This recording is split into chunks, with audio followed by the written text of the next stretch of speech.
शेतकरी कामगार पक्षाच्या नेत्या मीनाक्षी पाटील यांचा पक्षाच्या जडणघडणीत मोलाचा वाटा होता। त्या एक उत्तम वक्त्या होत्या। राजकारणात त्यांची एक स्वतःची वेगळी पकड निर्माण झाली होती।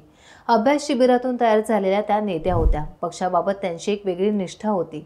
पक्षाची निष्ठा आणि झेंडा पुढे नेणे हीच खरी मीनाक्षी पाटील यांना आदरांजली ठरेल, असे प्रतिपादन शेकाप राज्य प्रवक्त्या चित्रलेखा पाटील यांनी केले।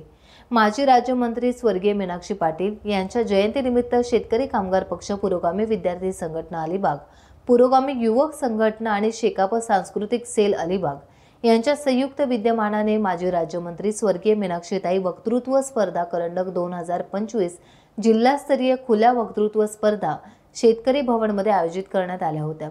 यावेळी चित्रलेखा पाटील बोलत होत्या। स्वर्गीय मीनाक्षीताई पाटील वक्तृत्व करंडक स्पर्धेत जिल्ह्यातील जवळपास 45 स्पर्धकांनी सहभाग घेतला होता।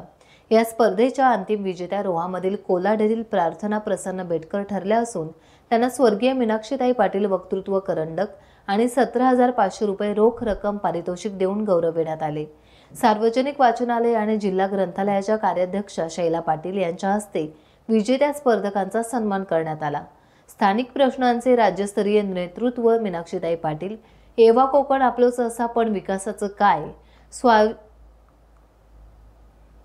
सावित्रीच्या लेखी चालल्या पुढे, संघर्षातून आत्मनिर्भरतेकडे, नफरत के बाजार में मोहब्बत बेच रहा हूं मैं, सकारात्मक बदलाची सुरुवात व्यक्तीच्या प्रयत्नांतून समाजापर्यंत, रात्रंदिन आम्हा युद्धाचा प्रसंग या विषयांवर वक्तृत्व स्पर्धा घेण्यात आली। प्रत्येक स्पर्धकाने आपल्या शैलीतून वक्तृत्व करून प्रेक्षकांची मने जिंकली। आपली सगळ्यात मोठी आदरांजली त्यांच्यासाठी ठरेल की आपण ही निष्ठा, आपण हा झेंडा, आपण हा विचार कसा पुढे नेऊ, हा मला वाटतं सगळ्यात मोठी आदरांजली पुढच्या 20-25 वर्षात मीनाक्षीताईंसाठी ठरेल। की तू रोवलेली माझ्या गर्भाशयातील फुले मी सांभाळली 9 महिने, हजारो वेदना अनंतल्या, तेव्हा मिळालं होतं मातृत्व, पण त्याही मागे दाखवलास तू तुझा पुरुषी अहंकार, आणि मी तुझ्यासाठी बनले फक्त एक जननी यंत्र।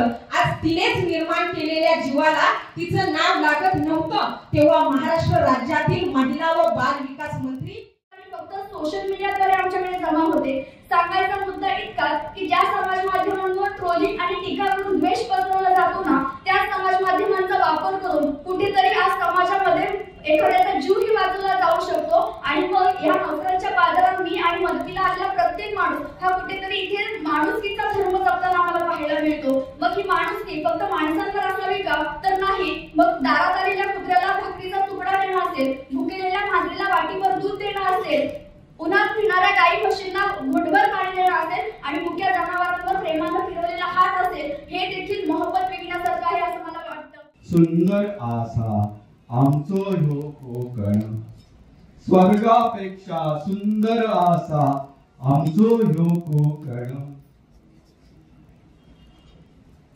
कोकणामध्ये येवा येवा तुम्ही येवा येवा। टाइम्स डिजिटलला लाईक करा, सबस्क्राइब करा, शेअर करा आणि बेल आयकॉन दाबायला विसरू नका। पाहत रहा टाइम्स डिजिटल।